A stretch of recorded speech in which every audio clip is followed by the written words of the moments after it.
that's rifle, and for shotgun, it's much bigger for every shot.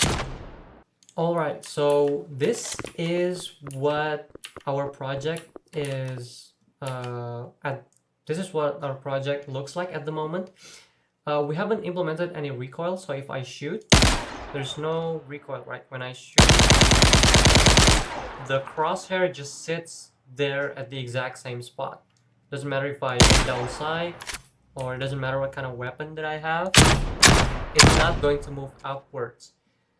And the way that I'm going to handle this, because my character uses the control rotation, that's exactly what I'm going to use for the recoil as well.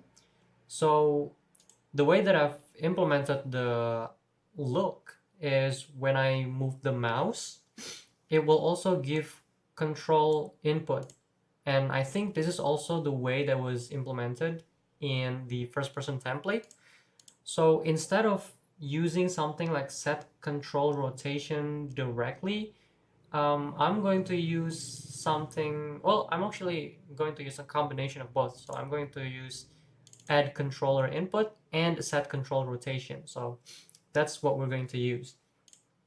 And I don't know, maybe depending on your setup, you might have to use one or the other, but in my case, I can use both of them. Okay, so that is what we're going to implement. Before we do anything else, the first thing that I want to do is I want to add the curve that we're going to use to determine the direction of the recoil. And we'll see in a minute what it's going to look like. And you can create this asset wherever you want. In my case, I'm going to use here. I already have a folder named curve, so I can just add a float curve.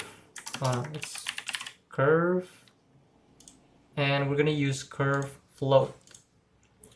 Okay, and we're gonna name this recoil direction curve. And this curve is going to look a lot like this one. This is the curve that is used in Destiny 2. It might not look exactly like this. The community and Bungie also never explicitly stated how their recoil system works, but this is what a lot of people in the community assumes how it looks, the curve. And we're going to replicate this, so go ahead and add this key points or keyframes in your curve assets. I'm not sure if we can just use this math expression and then turn it into a curve. And you can also, instead of using a curve asset, you can also just use the whole math expression and just sample from there. But I don't know, I just like having this curve somewhere, so I'm gonna use this instead. So I'm gonna add this, and you might want to speed this up, and I will actually speed this up in post. Okay, so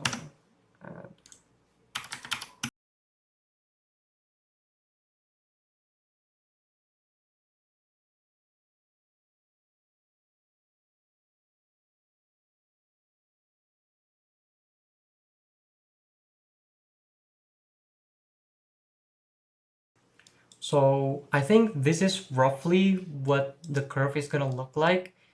And what you will see is it starts at 0 and ends at 100. And for every values, it will oscillate between positive and negative number. And the higher our X value is, and our X is gonna be our recoil stat, and the higher that number is, the tighter our recoil spread is going to be, and you will see how it looks like in a minute. But this is roughly what our curve is going to look like. I might yeah, I mean, this looks right, but if somehow I made a mistake, then I'm gonna edit this. All right, so just save that, and we can move on to the next part. All right, so the first thing that I'm gonna do is you need to make sure that your character, your character, your pawn, your character actor, whatever it is, make sure that the tick function exists and is active. So let's see if we have it. Okay, so we do have it, and make sure that it's also implemented. It is implemented, then, and make sure that it's also calling the parent function. And the reason why we want to make sure of this is because the recoil is going to happen in the tick function. And to be precise, it's not going to happen in the character. It's actually going to happen in the weapon component. At least the way that I set up my my project, this happens on my weapon instead of my character. But you might have a weapon actor or weapon component or whatever it is. This recoil system is going to happen on tick, so make sure that it's implemented. All right, now we can go to the weapon component, which is where the recoil is going to happen. And there's a lot of things here that I've already implemented for my game, but you don't have to worry about anything else because nothing else really requires any prerequisites or something like that. Regardless of your setup, you should be able to replicate this to some extent. So just try to follow as best as you can. And first, I'm just gonna maybe add at the bottom. Oh, but before I do anything else, I need to make a tick function. So I'm gonna add it at the top here. So protected virtual void.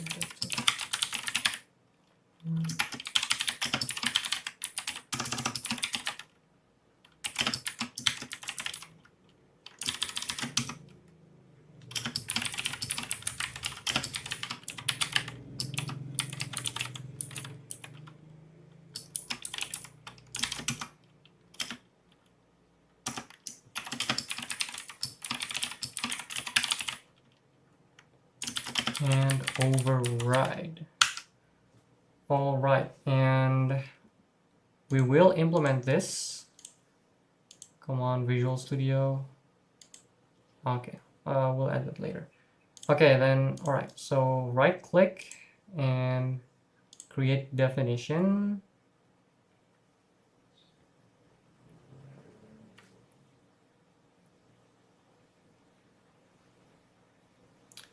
And we're going to implement the recoil system right over here. But before that, we're gonna have to add some variables, and I'm gonna just add this at the top. Okay, so property.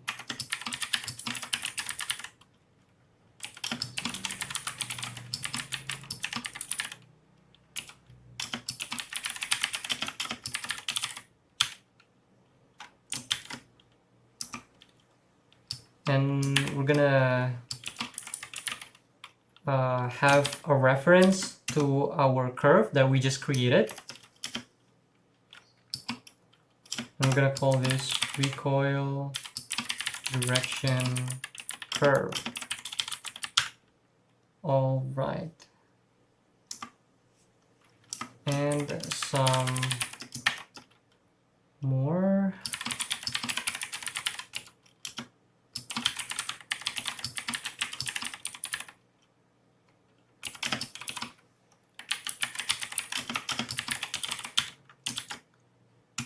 And I'm gonna use the category recoil for all of them just to make it easy to access later on.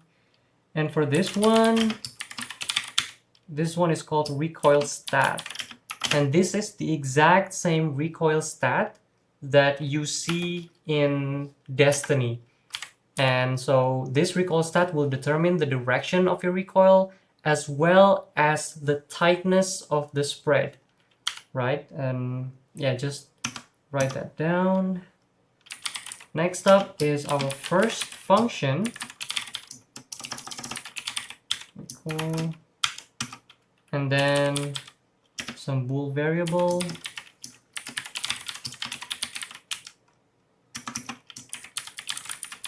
and lastly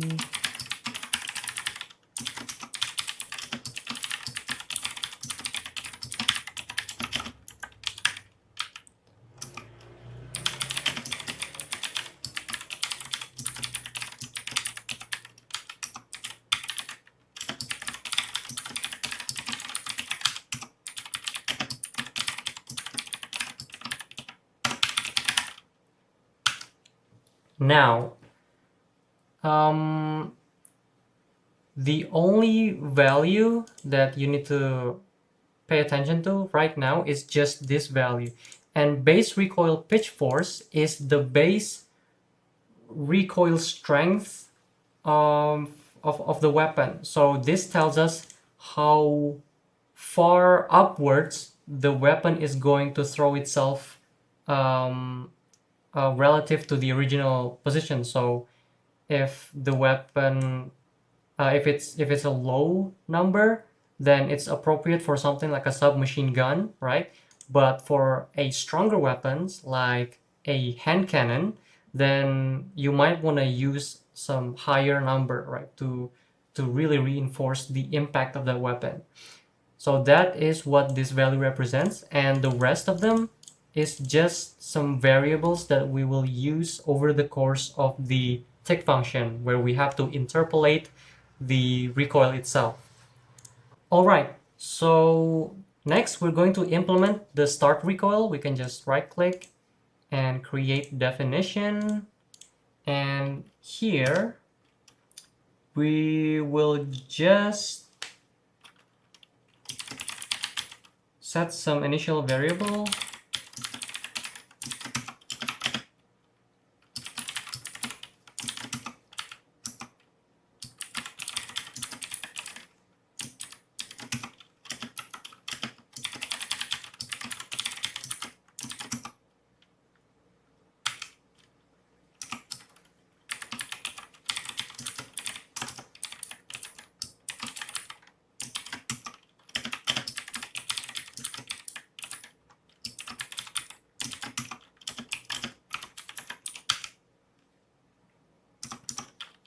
And we mark the is recoil as true.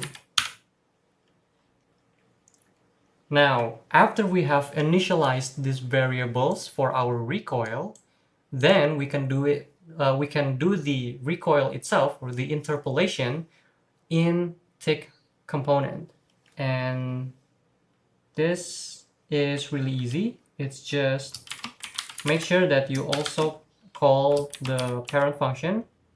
So super tick component, and you can just copy this and delete this as well. All right, now if recoil is active, then we can apply some control rotation, right? And this is just now you would think that the adding the control rotation is as simple as maybe character equals to what was it? So it's called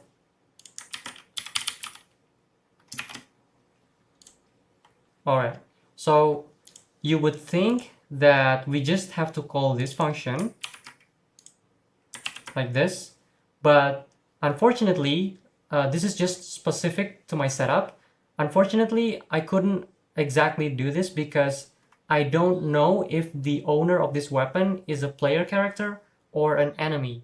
So what I have to do instead is I need to use an interface, and it's called add wielder. Right. So I have this interface here, which I implemented for the player character, and the only thing that this interface does is it does the exact same thing. It just add controller pitch input and controller yaw output. So I'm gonna use this, but normally you would have something like maybe weapon owner, and then you can call it immediately, right? But I can't do that. So yeah, weapon builder interface. Okay.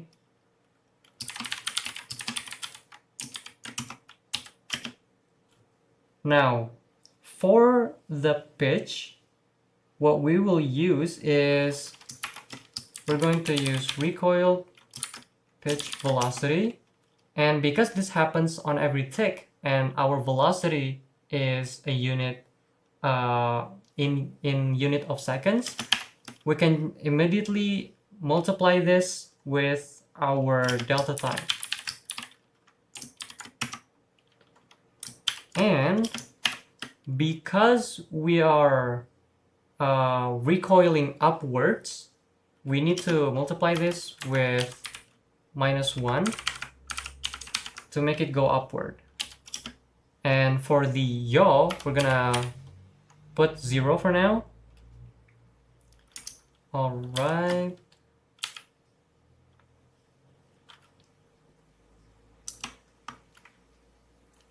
Now, because we want to interpolate this, we also want to decrease the velocity over time until it reaches 0, right?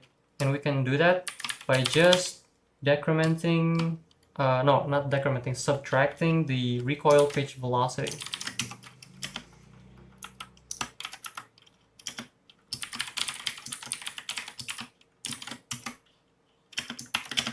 Times delta time. So this is what that damping does, right? Initially, we start with an initial recoil pitch force, and in order for this velocity to go down to 0 within 0.1 seconds, we're going to have to apply this pitch damping force every second, right? And that's why we divide this by 0.1, because we want every recoil to complete within 0.1 second. So times delta time, and if it finally reaches 0,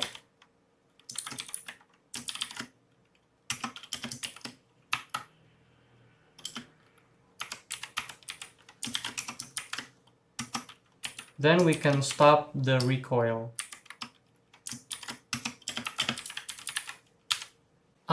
Actually, I forgot one thing. You also have to call this, obviously, and you want to call this right after you fire your weapon. And in my case, there should be a function called fire. Right, so this is the fire function, and I can just add this at the bottom. Okay, start recoil, and now it should work. Okay, if we fire, then it goes upward, and that's perfect. And of course, we can also add it so that each weapon can have different pitch force. So the rifle has the base recoil pitch force of 6, where for a shotgun, maybe we can have something like a 40, right? Okay. Then we can see the difference. It should be pretty stark difference. So that's rifle, and for shotgun, it's much bigger for every shot. All right.